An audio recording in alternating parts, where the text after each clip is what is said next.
Good morning everyone, welcome to our YouTube channel Saraswati Senior Secondary School, Gudiyani, Rewari. Today we are going to start 6th class, 6th lesson, A Man's Job. A Man's Job इसकी जो theme है वो है करेज। अब हम जो इस lesson को शुरू करने से पहले कुछ वर्ड मीनिंग्स हैं उनको देख लेते हैं। उनको डिस्कस करने के बाद फिर इस लेसन की जो समरी है, जो स्टोरी है, उसको हम डिस्कस करेंगे। इंस्टीड का मतलब होता है इम्पोर्ट्यून, यानी कि हट करना, जोर डालना, किसी चीज़ के लिए जिद करना। जैसे छोटे बच्चे होते हैं वो जिद नहीं करने लग जाते किसी के लिए, किसी टॉयज़ को लेकर, उसी तरीके से हट करना और जिद डालना, ये उसी से रिलेटेड है। उसके बाद आता है हमारा एडमिनिस्ट्रेशंस। इसका मतलब होता है वंडर, यानी कि अचरज, प्रशंसा। अचरज मतलब आश्चर्य से, एकदम से सरप्राइज हो जाना, ठीक है, वो वाली चीज़ें ये। उसके बाद आता है हमारा अडोर। अडोर का मतलब होता है एडमायर। एडमायर का मतलब बहुत ही पसंद करना या फिर किसी चीज़ की प्रशंसा करना। उसके बाद नेक्स्ट आता है हमारा इंडिगेंटली, यानी कि एंगरली, क्रोध से, रोषपूर्वक, किसी कोई चीज़ के बारे में, किसी चीज़ के बारे में हमें बहुत ज़्यादा गुस्सा आ जाए, बहुत ज़्यादा क्रोध आ जाए, उस चीज़ से रिलेटेड है। उसके बाद आता है हमारा डैश्ड अप। डैश्ड अप का मतलब होता है रन, तेज़ी से भागना, ठीक है, इतनी तेज भागना कि भागते भागते आपकी सांस फूलने लग जाए, वो वाली चीज़ है यहाँ पे। उसके बाद आता है हमारा ब्लैडरिंग। ब्लैडरिंग का मतलब होता है चैटर, बक बक करना, यानी कि जो कुछ लोग होते हैं जो बात करते जाते हैं, बिल्कुल चुप ही नहीं होते, तो उसको बोलते हैं ना बक बक करना, वो वाली चीज़ है। उसके बाद आता है हमारा डेस्परेटली। डेस्परेटली का मतलब होता है अर्जेंटली, यानी कि अत्यावश्यकता पूर्वक, एकदम से किसी चीज़ की कोई रिक्वायरमेंट आ जाए तो मतलब बहुत ज़्यादा जरूरी हो गया वो, ठीक है। उसके बाद आता है हमारा नेक्स्ट आता है हमारा बिविल्डर। बिविल्डर का मतलब होता है कॉन्फाउंडेड, यानी कि हक्का बक्का रह जाना या एकदम से सरप्राइज रह जाना, किसी चीज़ को देख के एकदम से आश्चर्यचकित रह जाना, उस चीज़ को हम क्या बोलते हैं, हक्का बक्का रह जाना। उसके बाद आता है इंटेंडेड। इंटेंडेड का मतलब होता है इन माइंड्स एज ए पर्पस, यानी कि माइंड के अंदर किसी चीज़ को कोई पर्पस करके रखना, यानी कि भावी के लिए या भविष्य के लिए कोई चीज़ रखना, ठीक है।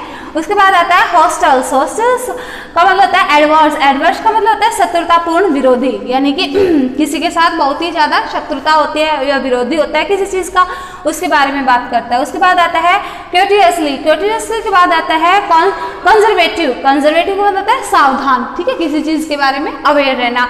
उसके बाद आता है हमारा डिसआर्म्ड। डिसआर्म्ड का मतलब होता है डेमिट्राइज, यानी कि वश में कर लेना, किसी चीज़ को अपने काबू में कर लेना, अपने कब्जे में कर लेना। उसके बाद आता है हमारा हार्डेड। हार्डेड का मतलब होता है क्राउड। क्राउड मतलब झुंड, ठीक है, यानी कि भीड़ वगैरह इकट्ठी कर लेना, उस चीज़ से रिलेटेड है, ठीक है। उसके बाद आता है हमारा सफल। सफल के बाद आता है स्क्रैम्बल। स्क्रैम्बल का मतलब है संघर्ष करना या फिर रगड़क खाते हुए तेजी से चलना, यानी कि जैसे हम सड़क पे चलते हैं, जो रोड पे चलते हैं, तो उसके पैरों से वो जो घर्षण होता है ना, वो वाली चीज़ के बारे में बात कर रहे हैं। अब हमारा जो लेसन शुरू होता है ए मैन्स जॉब, इस लेसन के बारे में मैं आपको बता देती हूँ कि इस लेसन में दो बच्चे होते हैं। एक तो 9 ईयर का 9 साल का जो बच्चा होता है, उसको अभी 9 साल होने में 1 महीना कम है, ठीक है, यानी कि 1 महीने के बाद वो 9 साल का हो जाएगा। और एक बच्चा होता है वो होता है 14 साल का होता है, ठीक है।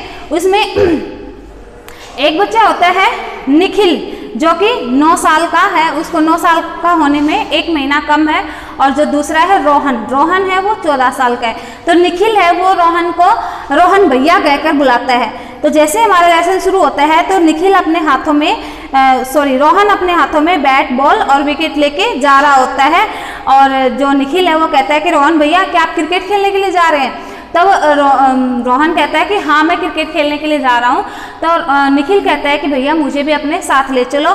लेकिन जो रोहन है वो उसको निखिल को इस तरीके से ट्रीट करता है जैसे कि वो एक छोटा बच्चा है, जबकि रोहन उसको निखिल को ये चीज़ें पसंद नहीं है कि रोहन उसको छोटे बच्चे की तरह ट्रीट करे, लेकिन वो उसको मना कर देता है।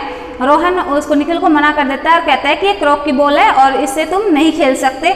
और इस तरीके से कह के वो अपनी साइकिल पे अपना सारा सामान लेके और साइकिल को फास्ट चला के चला जाता है। उसके बाद निखिल को काफ़ी गुस्सा आता है और निखिल कहता है कि मैं अब 9 साल का होने में मुझे 1 ही तो महीना कम है और 1 महीने के बाद मैं 9 साल का हो जाऊंगा। अब तो मैं काफ़ी सारे काम करने लग गया। मैं बस स्टैंड से मैं घर पे अकेला आ जा सकता हूँ और मेरी माँ है वो मुझसे कुछ सामान मंगवाती है, जैसे दूध वगैरह और भी कुछ चीज़ें मंगवाती है, वो मुझसे मंगवा लेती है। मैं अकेला जाके ले आता हूँ, तो मैं इतना छोटा बच्चा भी नहीं हूँ, ठीक है। अब बच्चों के मन में जो बैठ जाता है उनको कौन समझाए कि वो छोटे हैं या नहीं। तो निखिल है वो सोचता है कि मैं छोटा नहीं हूँ, और जबकि रोहन है वो उसको किस तरीके से ट्रीट करता है, एक स्मॉल बॉय की तरह ट्रीट करता है। उसके बाद निखिल और जो रोहन है वो दोनों सेम बंगलों के अंदर ही रहते हैं। निखिल जो है वो फर्स्ट फ्लोर के ऊपर रहता है और जबकि रोहन है वो ग्राउंड फ्लोर के ऊपर रहता है। ठीक है। उसके बाद निखिल है वो अपने पेरेंट्स के साथ रहता है और ग्रैंड पेरेंट्स के साथ रहता है, और रोहन है वो भी अपने पेरेंट्स और ग्रैंड पेरेंट्स के साथ ही रहता है। उसके बाद क्या होता है, एक शाम को रोहन और निखिल बात कर रहे होते हैं, तो रोहन कहता है कि मैं तुम्हारे लिए टेनिस की बॉल लेके आऊँगा, जब मैं स्कूल में जाऊँगा तो मैं तुम्हारे लिए टेनिस की बॉल तुम्हें गिफ्ट में दूंगा। ठीक है। रोहन निखिल खुश हो जाता है उसकी बातें सुन के, और फिर वो कहते हैं कि चलो भैया हम है ना गेम खेलते हैं। तब रोहन कहता है कि ठीक है चलो हम मोनोपोली खेलेंगे, और फिर वो कहते हैं कि ठीक है और तुम मेरे घर पे ही खेलना, और आज हम लंच साथ में करेंगे। निखिल है बहुत खुश हो जाता है कि आज रोहन भैया ने उसको इनवाइट किया है खेलने के लिए, और फिर रोहन है वो चला जाता है, किसके पास चला जाता है, निखिल है वो किसके पास चला जाता है, रोहन भैया के पास चला जाता है खेलने के लिए। और जो रोहन भैया है वो निखिल अपना घर पे आता है और अपनी दादी से कहता है कि दादी मैं खाना वहीं पे खाऊंगा, लंच मैं वहीं पे करूंगा, और मैं रोहन भैया के साथ मोनोपोली खेलने के लिए जा रहा हूं। और ऐसा कहकर वो कुछ ही मिनट के अंदर अपना सारा काम रेडी करके रोहन के घर के बाहर जाके डोरबेल बजाता है।